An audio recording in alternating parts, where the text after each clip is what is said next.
visas procesas iki, aišku, pradėjau nuo mažesnių konkursų, tada iki jau miesto turas, 8 klasėje, respublikinė, man kaip ir viskas natūraliai jautėsi. Nu, aš nesimokinu geografijos,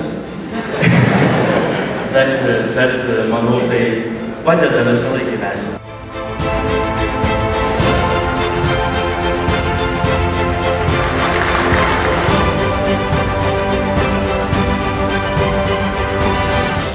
Manau, kad kiekviena olimpiada yra kažko savita ir įdomi ir ypatinga ir kupina įvairovės, bet ir kelinti savitų iššūkių. Kuo skiriasi nuo Lietuvos, tai turbūt tiesiog uždavinių pačiu sunkumu. Tai tos, kur vyksta atrankos, visokios olimpiados Lietuvos lygmeniu, tai jos yra lengvesnės.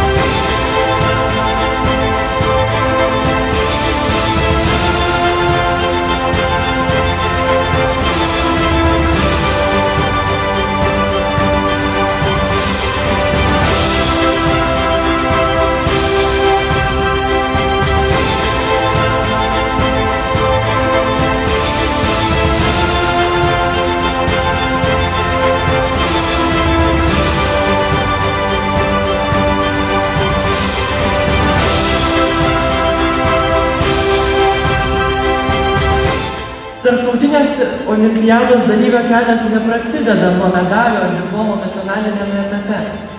Jis prasideda nuo mokytojo. Tad šiandien nuo šios scenos norisi pasakyti paprastai ir garsiai. Tai yra ir jūsų pergalė.